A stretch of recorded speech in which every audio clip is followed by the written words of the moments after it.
भगवान की जय। देवादिदेव मूलाय आदिनाथ भगवान की जय।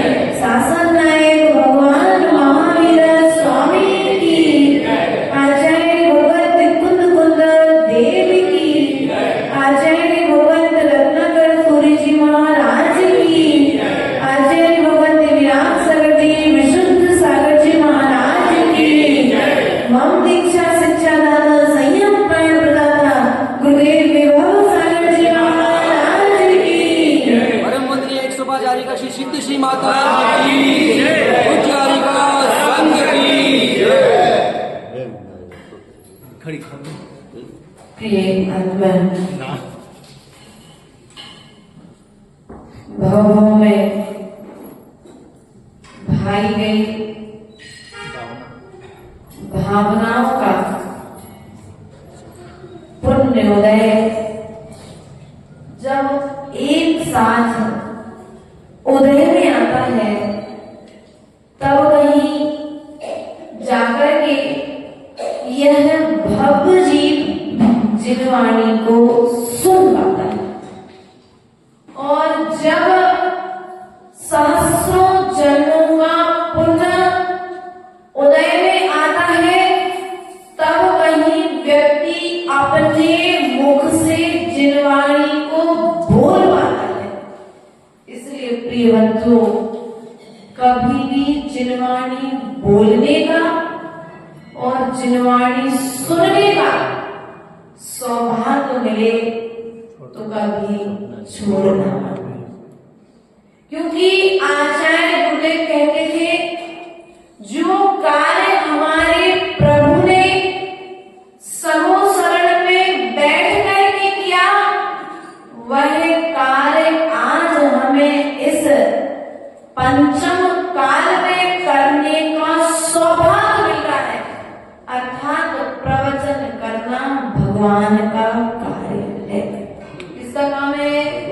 प्रवचन करना भगवान का। दुनिया की बातें बोलना बहुत आसान है, इधर उधर की बातें करना बहुत आसान है, लेकिन जिनवाणी के दो शब्द बोलने के लिए जन्मों जन्मों का पुण्य का उदय चाहिए।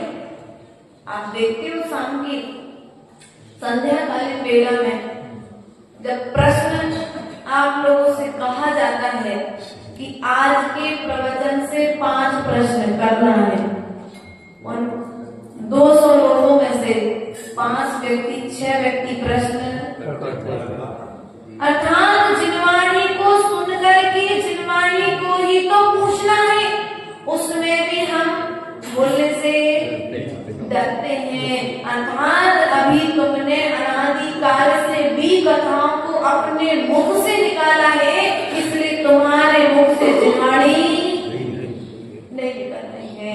इसलिए यदि जिनवाणी सुनकर के जाना चाहते हो तो जिनवाणी बोलने का संस्कार आज से करो। आचार्य गुरुदेव ऐसा सदा हम लोगों से कहा करते थे, क्योंकि हम लोग भी प्रवचन नहीं करते थे तो आचार्य गुरुदेव कहते थे कि यदि तुम्हें जो सुन करके जाना है तुम वह आज से बोलना प्रारंभ करो। नमोकार मंत्र सुनकर के जाना है तो नमोकार मंत्र सुनाना प्रारंभ कर दो। तुम्हें यदि किसी की बुराई सुनते सुनते जाना है तो दूसरे की बुराई सुनाना प्रारंभ कर दो। तुम्हें किसी के धन संबंधी व्यापार करते करते जाना है तो आज से व्यापार करना प्रारंभ कर दो। तो प्रारंभ है, इसलिए अपना जो समय है अधिक से अधिक समय कहाँ पर जाता है? डी कथाओं में। कहाँ पर जाता है? 8 रोज ध्यान में जाता है। परंतु आज इस पंचम काल में आचार्य भगवत यहाँ पर कह रहे हैं 17 नंबर की कारिका के माध्यम से कि हे जीव, आज तक तुमने सब कुछ किया लेकिन अपने कानों से जिनवाणी वाणी तो सुनी लेकिन जिनवाणी, तुमने नेताओं की वाणी तो सुनी है, एक्टरों की वाणी तो सुनी है, लेकिन जिनवाणी, तीर्थंकर भगवान की वाणी नहीं सुनी, मिथ्या गुरुओं की वाणी सुनी है।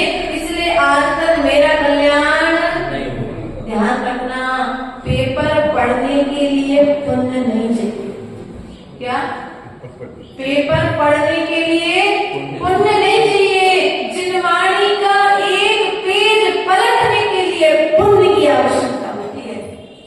पैसे गिनने के लिए पुण्य नहीं चाहिए, परिधान लाने के लिए पुण्य नहीं चाहिए। वह सब तो तुम्हारी वो सामग्रियां थोड़ा सा पुरुषार्थ करके मिल जाएगी। लेकिन आचार्य बुद्ध कहते हैं कि तुम्हें यदि जिनवाणी के पेज पढ़ना है और जिनवाणी के पेज पलटना है, जिनवाणी को छूने के लिए भी जन्मों जन्मों का पुण्य जब अदा आता है, तब व्यक्ति जिनवाणी को स्पर्श कर पाता है। इसलिए प्रिय बंधुओं, सदा जब कभी तुम्हें जिनवाणी बोलने का, जिनवाणी भेंट करने का, जिनवाणी को जमाने का, जिनवाणी के चावल निकालने का यदि सौभाग्य मिल जाए, तो अपने आप को सौभाग्यशाली मानना कि जिस जिनवाणी को मैंने छपवाया नहीं, जिस जिनवाणी से मैंने पूजा नहीं की, लेकिन आज देखो पूजा करने का समय नहीं है, लेकिन कम से कम मुझे जिनवाणी छूने का समय दो, मिलेगा। सौभाग्य मानना, वरना कई लोग क्या करते हैं, कभी जिन मंदिर की जिनवाणी अलमारी जमाने का टाइम मिले, अरे यार टाइम बर्बाद हो गया। क्या हो गया? समय का जहाँ पर सदुपयोग हो रहा है, वहाँ पर व्यक्ति क्या सोचता, मेरा टाइम बर्बाद हो गया। और विकथाओं में टाइम सही स्थान पर लगा है, क्योंकि दूसरे की बातें सुनने में हमें आनंद आ रहा है। इसलिए प्रिय बंधुओं, इस जिनवाणी की महिमा को जब तक जानोगे नहीं, तब तक आचरण में इसे उतारोगे भी। इसलिए इस जिनवाणी की महिमा को जानो। आचार्य ईश्वर ने इस ग्रंथ राज के अंतर्गत कहा कि देखो, उस महावीर के जीव ने मारीची की पर्याय में 363 मत चलाए। कितने मत चलाए? मिथ्या मत चलाए। और 363 मत चलाने के पश्चात महावीर बनकर के भी उनको मिटा नहीं पाए। इसलिए ऐसे कोई मत को प्रारंभ मत करो जिस मत को तुम अपने जीते जी मिटा ना पाओ। मत अर्थात रूढ़िवादिता। ऐसा कोई कार्य प्रारंभ मत करो जो तुम्हारे जीते जी पीढ़ी दर पीढ़ी उसको कोई समाप्त ना कर पाए। एक घर में शादी थी, उस शादी में बहुत सारे रिश्तेदार आए, और जब घर में बहुत सारे रिश्तेदार आए तो जहाँ पर भोजन सामग्री रखी थी, वहां पर बिल्ली बार बार जा रही थी। विवाह होने के बाद जब नई बहू घर में आ रही थी, वह बिल्ली सास को दिख गई, तो सास ने सोचा देखो बिल्ली आ रही है, बार बार बहू आने वाली है, और बिल्ली बार बार घर में, ऐसा ना हो कि बहू के प्रवेश के समय दरवाजे से रास्ता काट दे। तो जैसे ही सास ने उसे देखा, सो तत्काल उसे एक टोकरी से ढांक दिया। अब सास ने तो किस लिए ढांका था कि वो बहू का रास्ता ना काट दे, उसने तो तत्काल स्थिति को संभालने के लिए किया था। लेकिन अब जो बहू आई, उसने ये दृश्य देखा कि जब मेरा गृह प्रवेश हो रहा था, तब सास ने बिल्ली को टोकरी से, अब सास से पूछ नहीं पाई, जीवन निकल गया, सास का मरण हो गया। और अब जब बहू का लड़का बड़ा हुआ तो बिल्ली को घर पर लाया गया, टोकरी से ढांका गया, फिर बहू की आगवानी घर में। ऐसी कोई रूढ़ी बांधना यदि हमारे मिथ्या आचरण से प्रारंभ होती है, तो उस रूढ़ी का हमें समापन करना चाहिए, वरना हमेशा टोकरी से बिल्ली ढांकते रहोगे और बहू की आगवानी। ऐसा कोई कार्य प्रारंभ नहीं करना। ऐसी छोटी छोटी रूढ़ियां हमारे परिवार में, हमारे समाज में रहते हुए पनप रही हैं, इसलिए ऐसी रूढ़ियों का समापन कब होगा? तो आचार्य परमेश्वर ने कहा, जब तुम जिनवाणी का स्वाध्याय करोगे तो वह रूढ़ियां भी समाप्त, और जिनवाणी का स्वाध्याय करोगे नहीं तो वो रूढ़ियां भी समाप्त होने वाली नहीं है। इसलिए प्रिय बंधुओं, जितना भी समय मिले उतना समय तुम बही खाते को लिखने में मत देना। क्या समय मिल गया तो हिसाब किताब मेंटेन करने में, किसको कितना दिया है, किसको कितना देना है और किससे कितना लिया है, सब कुछ मेंटेन करते कि नहीं करते। यहाँ तक दिन भर कमाता है और रात को बैठ कर के व्यक्ति आराम से घर पर गिनता है, नोट गिनता है। जो बंजी करने जाते हैं, जो थोक व्यापारी होते हैं, सब जगह से इकट्ठा करके लाते, तो रात को बच्चे परिवार से बैठ करके एक साथ गिनते हैं। इसलिए प्रिय बंधुओं, जैसे एक साथ बैठ करके तुम धन को संग्रह कर रहे हो, उसकी काउंटिंग कर रहे हो, ऐसे ही एक साथ बैठ करके यदि दिनवाणी का स्वाध्याय करोगे तो भी कर्म निर्जरा वैसे गिनती एक साथ बैठती है, लेकिन स्वाध्याय करने माता जी परिवार वाले एक साथ बैठते ही नहीं है। अरे भैया मैं बता दूं कब बैठते हैं? जिस दिन पापा बाजार से थैला भरकर के पैसा लाए, उस दिन गेट लॉक, कोई पड़ोसी नहीं आएगा घर में। देखो तुम लोग ऐसे हंसते हो, हम लोग जब बचपन में थे ना तो मामा के घर पर जाते थे, ऐसे होता था है ना। तो मामा के घर में ऐसा होता था, मामा जी आए सब जगह से पैसे लेकर के, दरवाजे बंद हुए, अब कोई कहीं नहीं जाना, बढ़िया आराम सुनने चले, एक चटाई पर डाल दिए, सुनानी मामी और सब बच्चे एक साथ हम लोग बैठ जाते थे। तो ऐसे ही मतलब जैसा हमारे यहाँ पर होता था वैसे आप लोग के यहाँ पर भी तो होता है। तो हमें क्या करना है, यह शिक्षा हमें यहाँ पर ये लेना है कि जैसे हम उस धन का महत्व समझ करके एक साथ बैठ करके उस धन की गिनती कर रहे हैं, उसी तरह में एक साथ बैठ करके जिनवाणी का स्वाध्याय करना चाहिए। जैसे धन की काउंटिंग करके तुम धन को इस जगह पर हिसाब किताब कर रहे हो, ऐसे अपने कर्मों का हिसाब किताब भी बैठ करके करना चाहिए। लेकिन कर्मों का हिसाब किताब करने बैठने का समय तो आशीष के पास में है नहीं। माता जी बोलकर दिन भर व्यस्त रहते हैं। समय निकालो किसके हिसाब किताब के लिए? धन का हिसाब किताब तो हमने अनादिकाल से किया है, वही खाते कब तक लिखे, कब से लिखेंगे और कब तक लिखेंगे। एक बार समय टाइम मर्यादा तो बनाओ। साहूकारी करते आप लोग, कहते ना ब्याज पे लेना, साहूकारी बोलते हैं। ब्याज बट्टे का जो काम करते हैं आप लोग साहूकारी करते हो, और यदि वो सब धन आपके हिसाब किताब में लिखा रखा हो और आपके जाते जाते तक आपको एक डायरी कोई बचत धोखे से फाड़ दे, स्थिति मनाई स्थिति क्या बनेगी? हाँ, मनाई स्थिति क्या बनेगी? यदि उस डायरी पर किसी बच्चे ने धोखे से सुसु कर दी, गीली होगी वो डायरी, पानी गिरा दिया, क्या होगी तुम्हारी मना स्थिति तत्काल?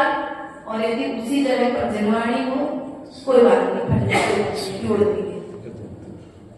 उस जिनवाणी का पेज फट गया, तुम्हें उसका दुख नहीं हुआ जितना दुख तुम्हें उस बही खाते की डायरी के पेज फटने का। जिनवाणी की कद्र तुम्हारे हृदय में क्या है? जिनवाणी की अहमियत तुम्हारे हृदय में क्या है? यहाँ पर एक कह रहे, आज तक मैंने जिनवाणी को सुना नहीं, और सुना नहीं तो मैंने उसे जाना नहीं, और जाना नहीं तो अपने कर्तव्यों से विमुख रहा। आचार्य गुरुदेव कहते थे, कई लोग क्या करते हैं, जिनवाणी उठाएंगे और अपने कांकरी में दबाएंगे बड़ी आराम से। आचार्य गुरुदेव कहते हैं, जैसे तुम अपनी संतान को लेते हो वैसे जिनवाणी को भी मस्तिष्क पर धारण करना चाहिए। नानी से काफी में नीचे हाथ करके ले जा रहे हैं, घुटनों तक पैर, यहाँ जिनवाणी, नाभि के नीचे जिनवाणी, लेकिन हम जिनवाणी के बिना विचार करो। अर्थात जैसे तुम अपनी संतान को दोनों हाथों से संभाल करके लेते हो, तुम्हारे हाथ से संतान कभी गिरी क्या? एक आध बार धोखे से गिर जाए तो अगली बार उसे कहते भैया संभाल कर लेना बच्चा। जिनवाणी हमारे हाथ से कितनी बार गिरती है? बोलो। स्वाध्याय करते समय, पूजन करते समय, टेबल आगे पीछे करते समय वापस एक कायोत्सर्गीय प्रायश्चित रूप में तत्काल जिनवाणी से क्षमा याचना। और यदि बच्चा गिरता तो कितना दुख होता, जिनवाणी गिरने में कोई दुख क्यों? क्योंकि हमें उसकी अभी महिमा का ज्ञान। ये जिनवाणी वह जिनवाणी है जिस जिनवाणी को लिखने में हमारे आचार्यों ने अपना पूरा जीवन व्यतीत कर दिया अपने लिए। किसके लिए लिखा भैया? तुम्हारे पिता ने तुम्हें रजिस्ट्री करके गए थे, वो रजिस्ट्री के कागज नहीं मिले तो क्या स्थिति होती? और सच्ची रजिस्ट्री तो इसमें है, इस जम्बू द्वीप में भारत क्षेत्र में तुम्हें कितनी सी भूमि मिलेगी? 1 बीघा 2 बीघा, थोड़ी सी ज्यादा और मिल जाएगी, इससे ज्यादा तो मिलने वाली नहीं है। लेकिन हमारे आचार्य भगवंत बता करके गए हैं कि हे जिन भक्तों, तुम्हें लड़ने की जरूरत नहीं है, तुम्हें झगड़ने की जरूरत नहीं है। तुम यहाँ पर तुम्हें जितनी भी जमीन मिली है उतनी जमीन पे खुश होकर के तुम अपना जीवन व्यतीत कर लो, जिन धर्म का पालन कर लो, जिन गुरुओं ने जो मार्ग बताया है उस पर चल करके तुम अपना शुद्ध आचरण करना प्रारंभ करो। यहाँ तुम्हें एक टुकड़ा मिला है, सिद्धार्थ 45 लाख योजन तुम्हारे नाम है। किसके नाम है भैया? 45 लाख योजन किसकी है? किसकी है? अरे अधिकार से कहो, हमारी है। किसको जाना वहाँ पर? सबके नाम की जमीन है। लेकिन पुरुषार्थ करोगे तो फिर पुरुषार्थ नहीं करोगे तो मिलने वाली। इसलिए उस जमीन को प्राप्त करने का पुरुषार्थ करो। क्या यहाँ तुम छोटे से टुकड़े के लिए लड़ते हो? जितने में पूरा भारत क्षेत्र है, पूरा जम्मू द्वीप है, उतने में तुम्हारा विद्यालय का पूरा स्थान है। इसलिए प्रयास करो, उस भूमि की ओर जाने का प्रयास करो। यहाँ तो तुम्हें चूना मिट्टी के एक मकान के एक कमरे के लिए लड़ते हो, वहाँ पूरा विद्यालय हमारे लिए खाली है। तुम्हें जाकर के वहाँ जाने के लिए पुरुषार्थ करना पड़ेगा, और जब तक पुरुषार्थ करोगे नहीं तब तक वो स्थान तो मिलने वाला नहीं है। देखो, ये हमारे पूर्वाचार्यों की हमारे लिए की जाने वाली रजिस्ट्रियां हैं। क्या है? बोलो तो। पिताजी का मरण हो गया, बेटे के नाम पर रजिस्ट्री करे। 4 बेटे थे, चारों के बेटों के नाम पर जगह। अब बेटा या तो जीते जी पिता दे देंगे तो देख लेगा, या फिर मरने के बाद जिस भाई के पास में पिता रहते थे वो भाई तुम्हें तुम्हारे नाम की जगह और नहीं दे, और तुम्हें जानकारी लग जाए तो क्या करते भैया? वो जगह के कागज पापा ने दिए होंगे ना, उन्होंने हमसे बोला था कि आपके पास रखे वो रजिस्ट्री के कागज। वो भाई नहीं दे, नहीं बताए, स्थिति क्या होती है मन की? भाई पर चढ़ाई। उस रजिस्ट्री को देखने के लिए तुम कितने उत्साहित रहते हो कि मेरे पिता ने मुझे कितनी संपत्ति दी है। यदि मुझे ज्ञात हो जाए तो संपत्ति का ज्ञान करने के पश्चात में उसको उपयोग।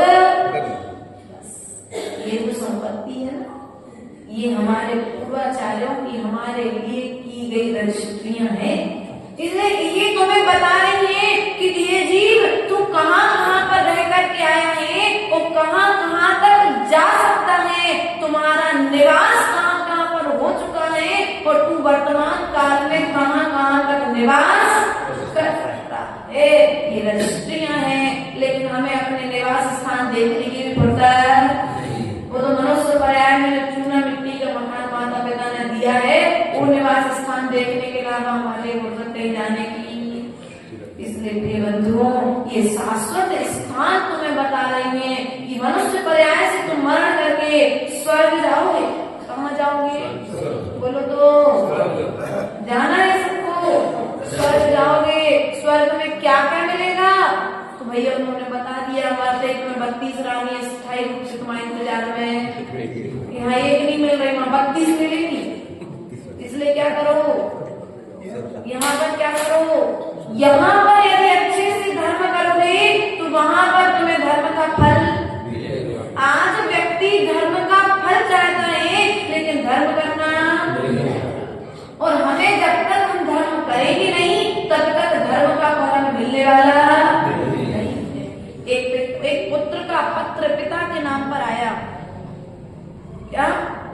पिता तो समय नहीं था उस समय, लेकिन जब डांडिया लेकर के आया तो पत्र छोटे भाई के हाथ में लग गया। छोटे भाई ने वो पत्र लिया और छोटे भाई ने वो पत्र बड़े उत्साह के साथ, भैया का पत्र आया है, भैया का पत्र आया है, और पूरे गांव में लेकर के घूमने लगा। तो जब उसका उत्साह देखकर उसके पिता ने कहा, ये पत्र मुझे भी। तो पुत्र का पत्र जब तुम्हारे नाम पर आता है तो कितने उत्साह के साथ में पढ़ते हो। तो ये तो हमारे पूर्वाचार्यों के पत्र हैं जिन्हें पढ़ने का समय में, बोलो पढ़ने का समय हमें, जिनने हमारे लिए लिखा है सब कुछ। किसकी कल्याण के लिए लिखा? हमारे कल्याण के लिए लिखा है कि वे जीवन में जब विपरीत परिस्थितियां बने तो तुम क्या चिंतन करना, तुम क्या भाव करना, ये सब कुछ किसने लिखा है? तुम्हारे पास तो वर्तमान पंचम काल में पेन है, स्याही है, कागज है, सब कुछ है। पूर्वाचार्यों के पास में ना तो स्याही थी ना कागज थे। वे पत्तों पर उनके फूलों पत्तियों को गोल गोल करके रंग बना करके वे अनार की कलम से, कई पेड़ों की कलमों से लिख करके हस्तलिखित ग्रंथ। देखो आज आपसे कह दिया जाए कि आपको बार बार एक लकड़ी को जोड़ करके शब्द लिखना है, लिख पाओगे? एक पेज लिखते नहीं बनेगा, बढ़िया लिखा गया, अपने बस की नहीं है ये बात। और अपने कल्याण के लिए हमारे पूर्वाचार्यों ने पूरा जीवन काल निकाल लिया, समय सामने से महान ग्रंथ लिख दिए। आदि पुराण, महापुराण, हरिवंश पुराण, ये ग्रंथ पढ़ो तो किसके लिए लिखिए? हमारे जीवन को संभालने के लिए लिखे हैं। लेकिन हमें उन पत्रों को पढ़ने की फुर्सत, उन रजिस्ट्रियों को देखने की फुर्सत है क्या? समय ही नहीं मिलता माता जी, क्या करें हम लोग? भैया समय मिलता नहीं है, समय निकालना पड़ता है, क्योंकि जहाँ पर प्रेम होता है वहाँ पर समय होता है, और जहाँ पर प्रेम नहीं होता है वहाँ पर समय भी नहीं होता है। तुमको अभी भगवान से प्रेम नहीं है, तुमको जिनवाणी से प्रेम नहीं है, इसलिए जिनवाणी सुनने का और जिनवाणी बोलने का समय नहीं है। और यदि प्रेम होगा तो सबके बीच में भी समय निकल आता कि नहीं निकल आता। वही 24 घंटे पहले होते थे और वही 24 घंटे आज होते हैं।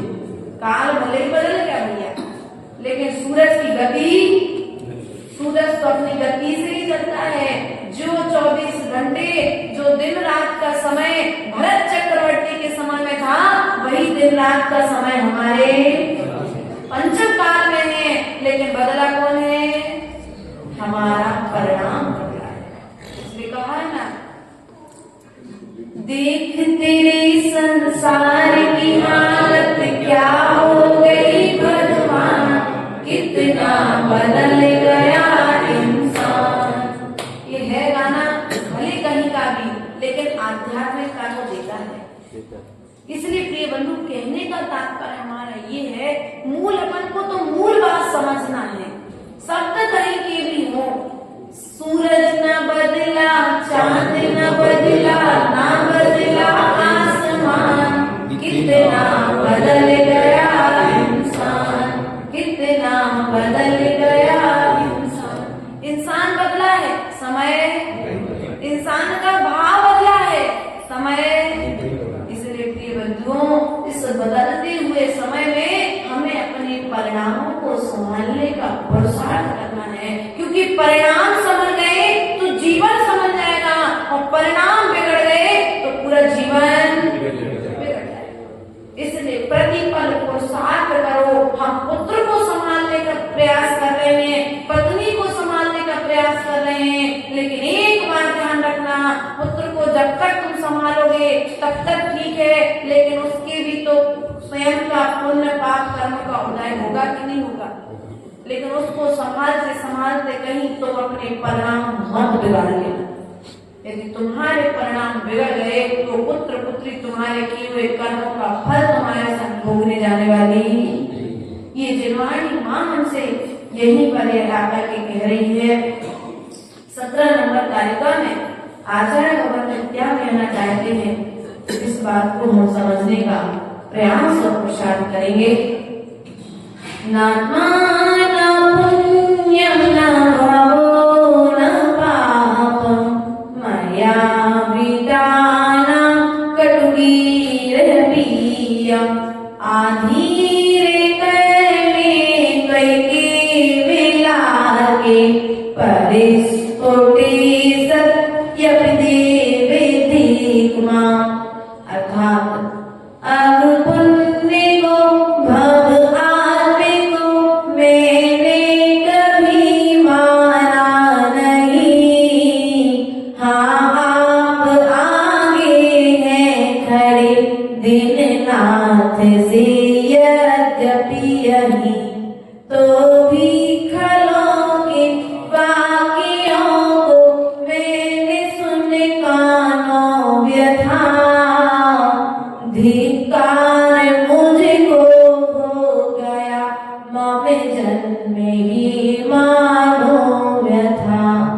अर्थात यहाँ पर क्या कहते हैं कि ये भगवान, ये मनुष्य पर्याय मानव बेकार हो गया, क्योंकि आप साक्षात हमारे समक्ष थे, समोसरण में दिव्य ध्वनि प्रदान कर रहे थे, लेकिन हम जीव आपकी दिव्य ध्वनि को भी ना सुन पाए, दिव्य ध्वनि को सुन नहीं पाए।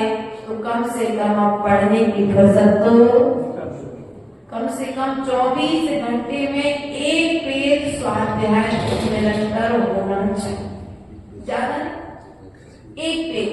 और एक पेज स्वाध्याय का परिणाम यह कि हम आपके बीच में बैठे। आचार्य गुरुदेव ने 2010 में हमारे लिए इसी आलोचना शास्त्र का ग्रंथ भेंट करते समय बोले एक पेज स्वाध्याय करना, ज्यादा स्वाध्याय बस। उस एक पेज स्वाध्याय का परिणाम ये हुआ कि उस एक पेज स्वाध्याय के पुण्य ने मुझे महाव्रती बना दिया। इसलिए हमारा आपसे भी कहना है कि आपका पुण्य जागृत होगा तो पुण्य करने के परिणाम होंगे। कैसे जागृत होगा? पैसे वाले को पुण्य आत्मा मत मानना। आप लोगों ने बहुत बड़ी भूल मान करके रखी, जिसके पास में पैसा वो पुण्य आत्मा है, उन पैसा तो पाप से भी आ जाता है। बेईमानी करो पैसा आ जाएगा, और पूरा जन्म का कोई अच्छा काम किया होगा उसके बल पर आ जाएगा। लेकिन दूसरे को देख देख करके तुम गलत काम वर्तमान में मत करो, वरना पूर्व जन्म में किया नहीं था सो वर्तमान में मिला नहीं है, और वर्तमान में करोगे नहीं सो भविष्य में फिर मिलने वाला नहीं। इसलिए एक श्रावक ने आकर के हमसे पूछा, माता जी सुबह से लेकर के शाम तक कोई महाराज जी आए तो उनको आहारदान देते हैं, प्रातः कालीन बेला में 6 बजे से 4 बजे से मंदिर में आ जाते हैं, पूरे भक्ति पाठ करते हैं, भक्तांबर कल्याण मंदिर जिनसे स्नान अभिषेक की पूरी क्रिया सब कुछ करते हैं, लेकिन फिर भी हमारे घर का धन नहीं है। और पड़ोस सामने वाला सुबह मंदिर में अभिषेक करता है और शाम को जाकर के ड्रिंक करता है, उसके बाद में उसके घर धन है। तो इससे अच्छा है कि क्या धर्म का कोई फल नहीं है क्या? तो मैंने उस व्यक्ति से ऐसा कहा, भैया आज तुम्हें दिख रहा है कि वो धर्म नहीं कर रहा है और व्यसन करते हुए भी उसकी समाज में चलती है, तो दुख मत करो, उसका कोई पूर्व जन्म का पुण्य वर्तमान उदय में है, इसलिए उसने गलत आदत करते हुए भी, गलत कार्य करते हुए भी उसका यश गाया जा रहा है। और तुमने भूत में कोई गलत कार्य किया था सो आज तुम्हारे पास में नहीं है, लेकिन आज तुम अच्छा कार्य करोगे तो भविष्य से तुम्हें अच्छा फल बोलो तो सबको विश्वास है ना। प्रवचन सुनते सुनते इतना तो हो गया सावधान कि मेरी करनी का फल मुझे ही इस भाव में नहीं मिलेगा तो अगले भाव में, और जब करनी का फल यदि मुझे नहीं मिलेगा, ये भी बिल्कुल सोचना मत कि मैंने जो किया है मुझे सब कुछ भोगना ही पड़ेगा, ये भी कोई जरूरी नहीं है। कुछ कर्म ऐसे होते भैया, पुण्य करने के बल पर वे सूक्ष्म रूप में आकर के वापस उदय में आएगा, लेकिन जो बड़े रूप में आने वाला था वो छोटे रूप में आकर के जैसे आप मंदिर से गए और मंदिर से जाते समय रास्ते में दुपट्टा लग करके गिर गए तो कोई क्या कहेगा? और सामने से दो गाय बड़ी जोर से लड़ रही थी और आप उसी समय गिरे, दोनों गायों के बीच में आए, लेकिन आपको कुछ भी नहीं हुआ। उसमें दोनों गाय, एक कल्पना करो, और यदि ऐसा हो गया और तीसरा आपके पास में पहुंचा तो क्या कहेगा? भैया देखो मंदिर से आ रहे थे ना, तो आज मरने से बच रहे थे, वरना पता नहीं क्या होगा, है ना? तो ये पुण्य का उदय कहीं ना कहीं मौत आनी थी, वो भगवान के दर्शन करके गए थे, गुरु को आहार दान देकर के गए थे, तो थोड़े को पढ़कर रूप में निकल करके तो तुम्हारा कर्म उदय में आया और आकर के चला गया।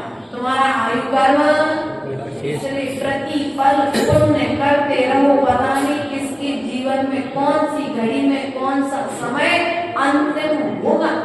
प्रतिफल अच्छी भावनाएं भाते रहो, पर का भला करने का विचार करते रहो और अपना भला करने का विचार करते रहो। तो भी खलों के बाकियों को मैंने सुना कानों व्यथा। क्या किया? खलो अर्थात मिथ्या दृष्टि जीवों की बाकियों को सुना मैंने। किसको सुना? मिथ्या दृष्टि जीवों के बाकियों को सुनकर के मैं वही आचरण करता रहा। मैंने मान लिया कि बलि देने से पुण्य मिलता है और मैं भी उसी कार्य में लीन हो गया। पर्वत पर बैठने से, रेत में गड़ने से पुण्य होता है, जटाएं धारण करने से पुण्य होता है। मैंने ऐसा मान लिया। ध्यान रखना प्रिय बंधुओं, अपने अपने धर्म की मान्यता है, लेकिन जैन धर्म यहाँ पर एक ही बात कहता है, जहाँ पर अहिंसा व्रत का पालन हो रहा है वहीं पर धर्म है, और जहाँ पर अहिंसा नहीं है वहाँ पर धर्म भी। स्वप्न में भी ये विचार मत करना हिंसा करने से धर्म होगा, क्योंकि हमारे भगवान महावीर स्वामी ने जाते जाते एक सूत्र दे दिया है, जियो बोलो तो हम जीते तो हैं लेकिन जीने बोलो तो। एक इंद्रिय जीव की रक्षा करते हैं, 2 इंद्रिय जीव की रक्षा करते हैं, 3 इंद्रिय की रक्षा करते हैं, 4 इंद्रिय की रक्षा करते हैं, असंगी पंच इंद्रिय की रक्षा करते हैं, लेकिन पंच इंद्रिय से भिड़ने से पीछे गलत बोल रहे कुछ। असंगी पंच इंद्रिय तक हमारे परिणाम इंद्रिया, वेंद्रिया, तेंद्रिया, चौंद्रिया, पंचेंद्रिया, पूर्वी काया, आउ काया, बाहु काया, बड़कमणि काया, तस काया, एदिर्स्यम, उद्दावणम, परिदावणम, विरहणम, उग्गादो, कदोगा, कारिदोगा, कीरतोगा, समूहमणिदो, तस्मिच्छामि। समझ में नहीं आई? एक इंद्रिय से लेकर के पंच इंद्रिय, पृथ्वी का है, जल का है, अग्नि का है, वायु का है और वनस्पति का है, इन 5 स्थावरों के लिए मैंने उत्तापन किया हो, परितापन किया हो। अर्थात जैसे चींटियों का झुंड जा रहा था और हमने उन्हें झाड़ू से झाड़ करके अलग कर दिया, अंशा ने पानी को बिलोल दिया, उसके लिए हिला दिया, आदि आदि प्रकार से। और मच्छर आदि थे तो हमने आदि बहुत सारी व्यवस्था अपन करते ना। तो अगर ऐसा कोई कार्य किया हो, तपाया हो, उनके लिए गर्म में छोड़ दिया, चींटियां बहुत सारी थी, चूहे के बच्चे घर में हो गए। दीपावली की अब तो नहीं आएगी दीपावली, चतुर्मास तो हो गया मेरा, मैं सोच रही चतुर्मास चल रहा है। तो दीपावली की जब सफाई होती है ना, तो आप लोग क्या करते हो? चूहे के बच्चे निकाल करके घर से निकाले और बाहर फर्शी पर रख दिए। धूप आएगी, वो बेचारे डले डले मर जाते हो चूहे के बच्चे, कई चींटियों का झुंड, कई छिपकली, कैसे कैसे आप लोग करते हो, कभी देखने का दृश्य मिल जाता है रास्ते में जाते आते। तो ऐसा सोच कर लगता है कि वास्तविकता में पंचम काल में जीवों के अंदर दया नहीं बची क्या? आपने उस चूहे के बच्चे को बाहर छोड़ा, तत्काल छोड़ा, पीछे से कुत्ता आ गया। तो जीव दया कहाँ गई तुम्हारे भीतर की? तो अब क्या करें अगर ऐसा हो जाए? तो भैया तुम उनकी व्यवस्था ऐसी बनाओ, उन्हें ऐसे स्थान पर छोड़ करके आओ कि जहाँ उनका घात, यदि तुमने जिनवाणी पढ़ी है तो तुम्हारे भीतर में दया होगी, और यदि तुमने जिनवाणी नहीं पढ़ी है तो तुम्हारे भीतर में दया भी। जीवनभर कुमार ने क्या किया था?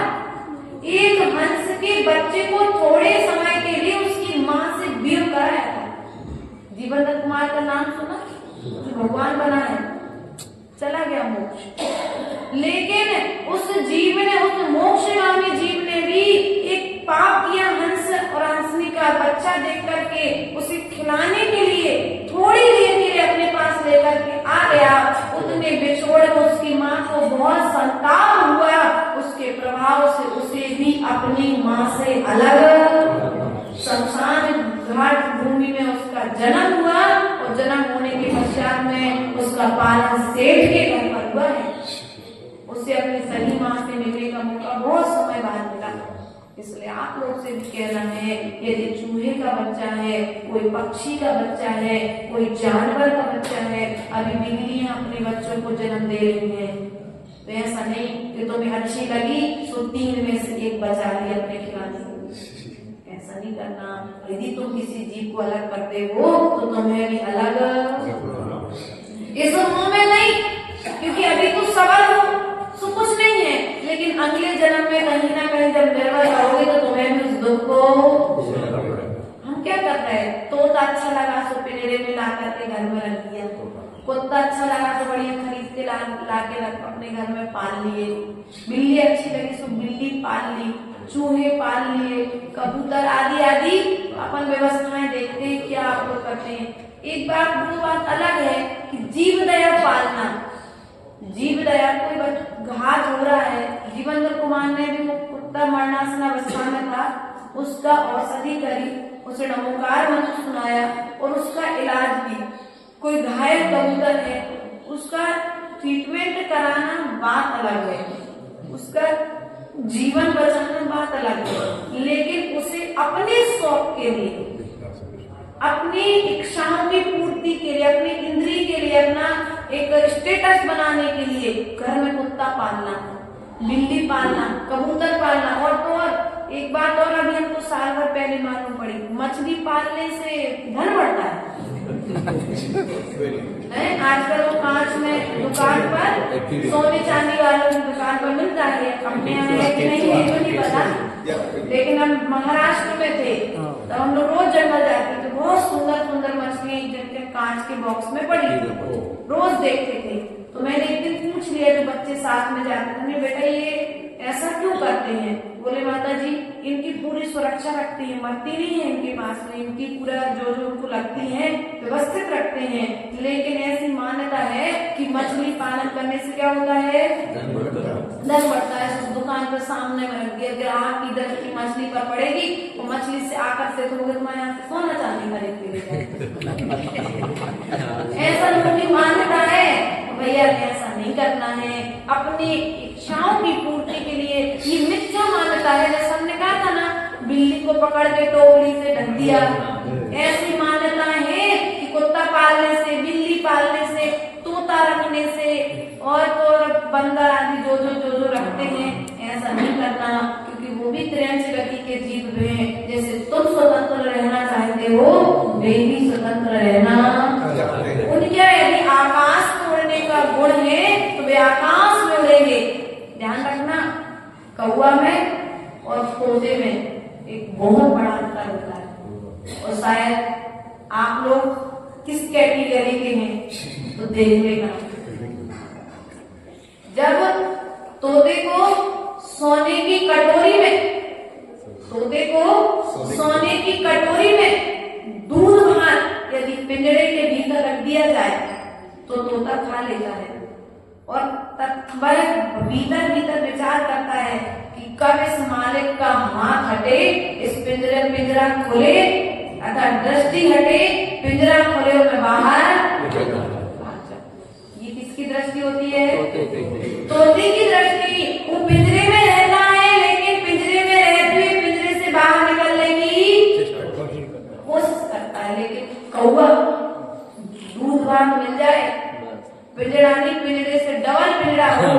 वो वापस मिलने में बोलो तो आप लोग भी किस कैटेगरी के हो? पत्नियां कहे भैया दीक्षा ले लो, कोई दिक्कत नहीं, हम चला लेंगे घर, लेकिन फिर भी मन भैया आशीष, फिर भी मन नहीं बोला, नहीं भैया हम तो जहाँ है वहाँ अच्छे हैं। सब लोग तुम्हें समाज में कह रहे दादाजी से दादाजी दीक्षा ले लो, लेकिन फिर भी मन क्यों? क्योंकि हमारी स्थिति क्या है, हम जहाँ हैं वहाँ पर हमें आनंद, कौवे की तरह हमारी स्थिति उल्टी है कि बार बार पिंजरा खुला मिलने के बाद में भी हम भागने का पुरुषार्थ, हम कोई विषय भोगों में लीन रह करके अपना जीवन व्यतीत, इसलिए प्रिय बंधुओं उस कौवे का क्या हो गया आशीष, माइक चला दो नहीं, मैंने कहा हो सकता हमारे काम की कुछ बात हो, सबको ध्यान रखना, हमें अपनी मना स्थिति जो है उस तोते की तरह बनाएंगे, तब जाकर के हमारे वैराग्य मार्ग संपन्न हो जाएगा।